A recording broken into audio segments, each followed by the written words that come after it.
Olá a todos, eu sou Maria Cândida Henrique Mamed, curadora de fanerógamas do Herbário do Instituto de Botânica, e eu vou falar sobre boas práticas na produção de imagens.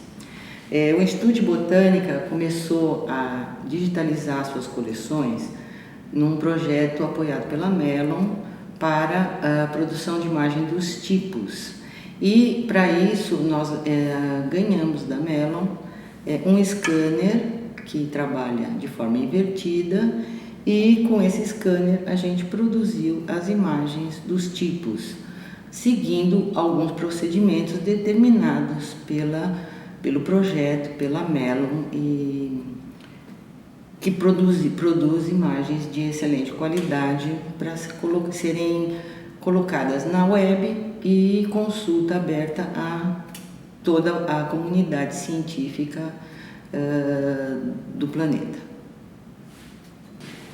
Bom, para a produção das imagens da coleção geral, é recomendável que você use então uma máquina semi-profissional com um flash circular acoplado, instalada numa mesa onde ela a uma altura que enquadre bem a escicata, com iluminação lateral para você ter imagens de boa qualidade, colocar uma escala métrica e uma escala de cores, e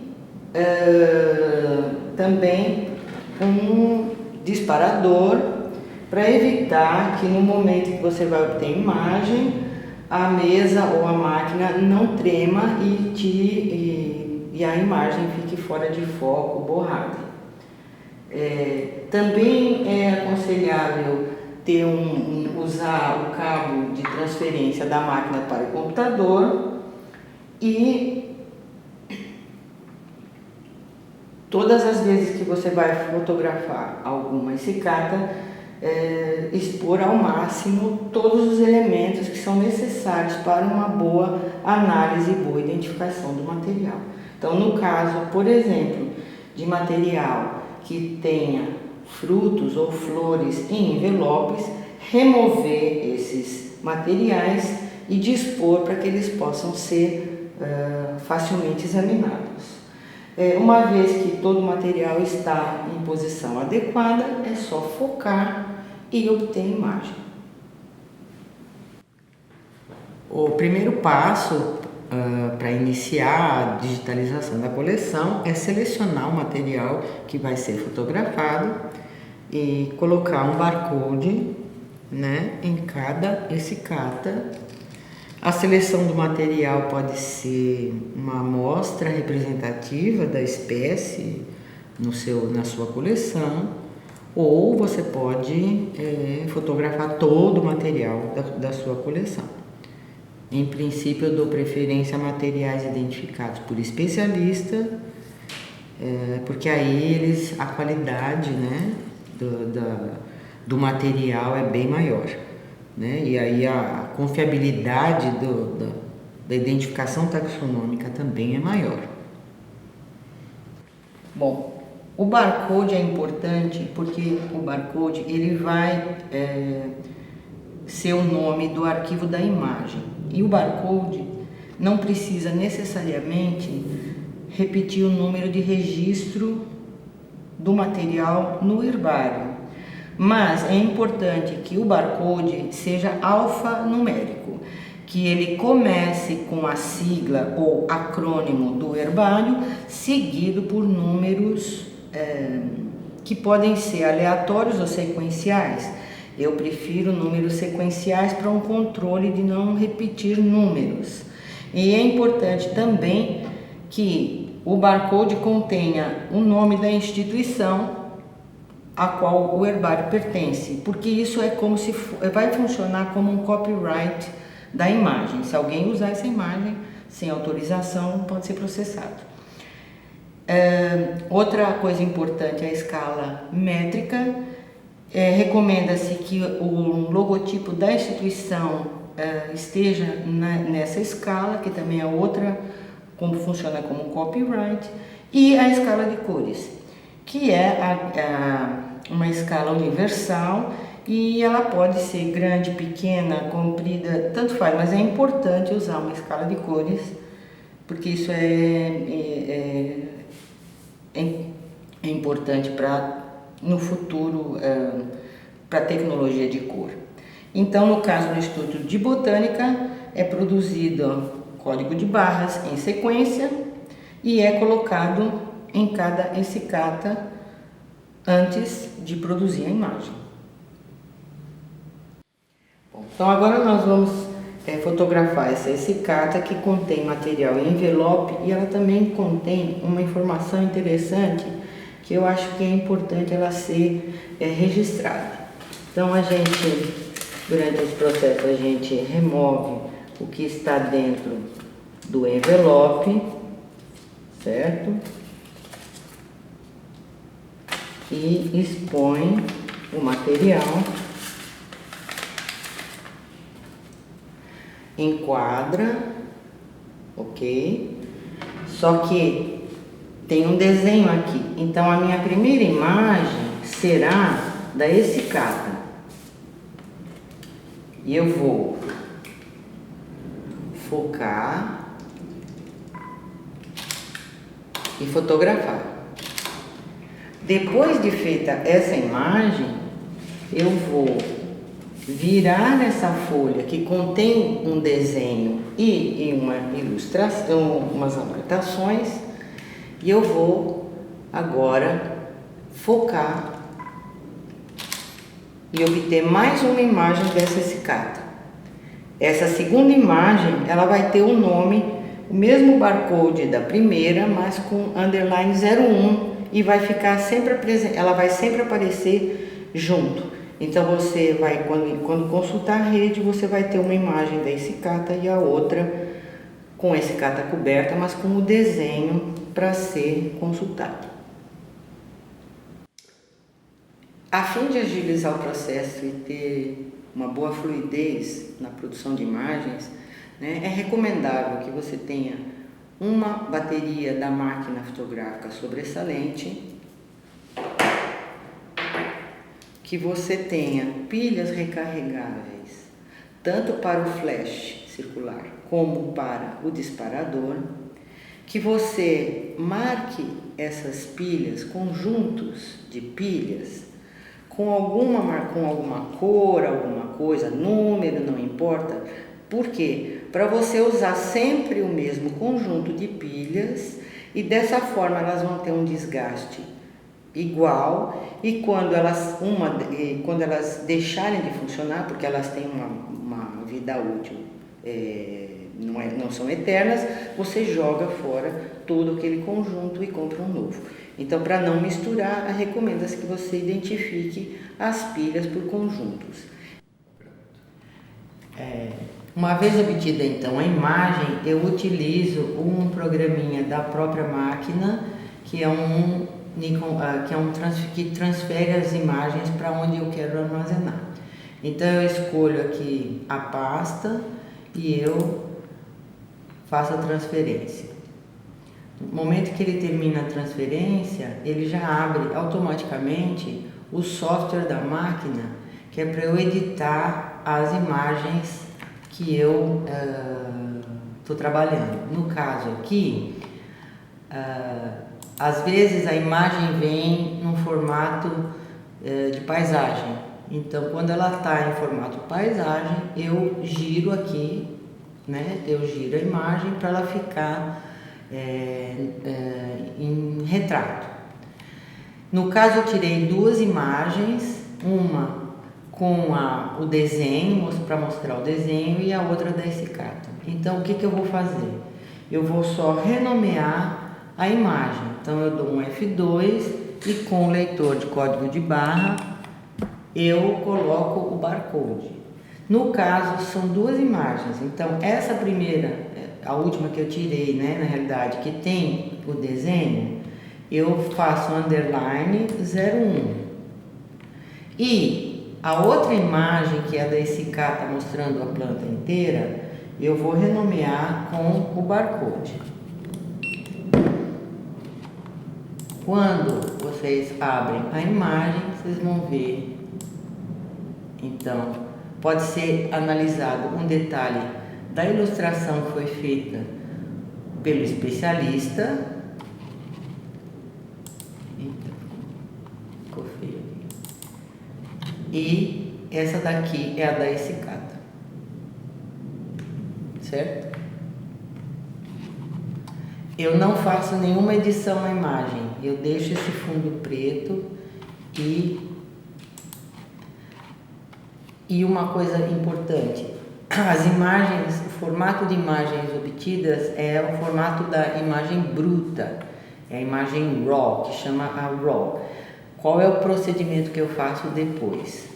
Depois de obtidas as imagens, eu utilizo um programa que é gratuito, que é o Adobe Converter. E esse programa vai converter todas as minhas imagens brutas em arquivos DNG, que é um negativo digital.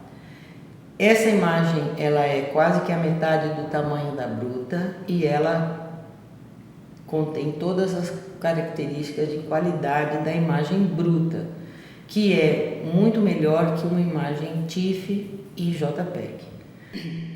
A gente seleciona a pasta onde está a imagem, seleciona o local onde você quer que essa imagem seja armazenada, não faz nenhuma alteração aqui no nome do arquivo, porque você quer que o arquivo fique com exatamente o mesmo nome, e você clica em converter.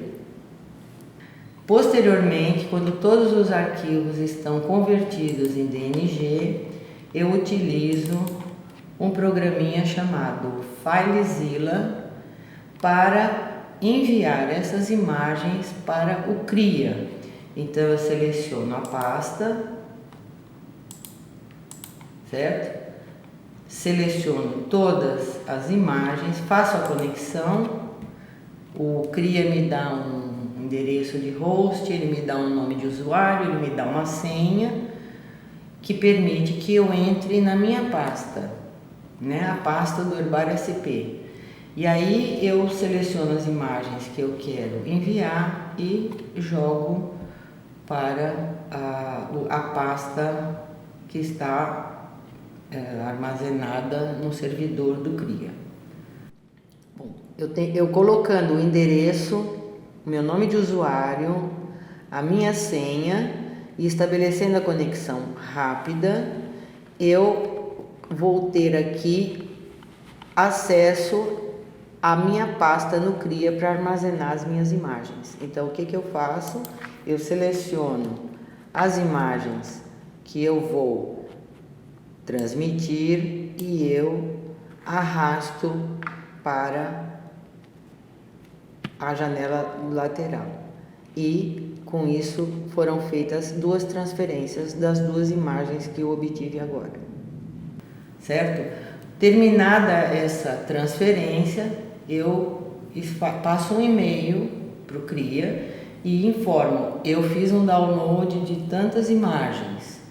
Eles verificam as imagens e me falam, eventualmente me avisam se alguma imagem tem algum problema. Ou ela quebrou, ficou pela metade do tamanho, ou algum problema que aconteceu durante a transmissão, eles mandam um relatóriozinho para mim dizendo, tais imagens têm problemas. E eu pego somente aquelas imagens e reenvio novamente. Depois que essas imagens são enviadas para o CRIA e estão todas ok, a imagem bruta é deletada, eu guardo apenas a imagem que é em DNG e depois eu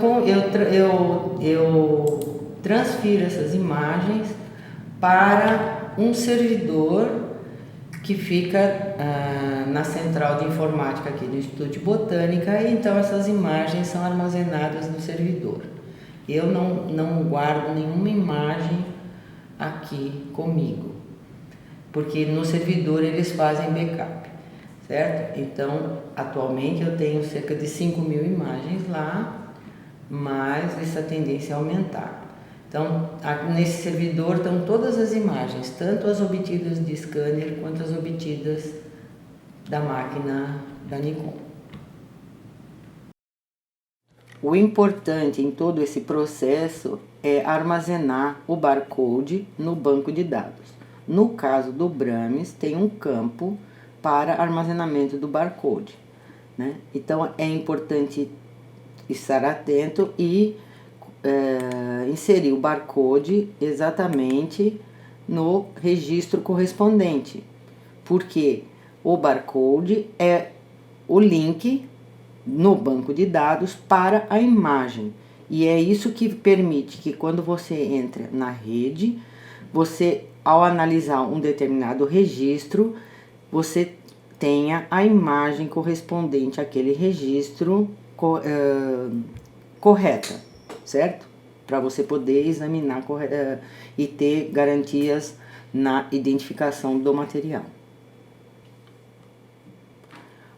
Uma vez enviada a imagem para o CRIA e estando o barcode no registro no banco de dados, exatamente no registro correspondente, o resultado é que você vai ter os registros com as imagens associadas, certo? No caso aqui deste exemplo, nós temos 7 imagens para um registro de Atalea humilis, onde você tem a escicata e todas as partes que compõem esse espécime, que são partes da flor, da folha,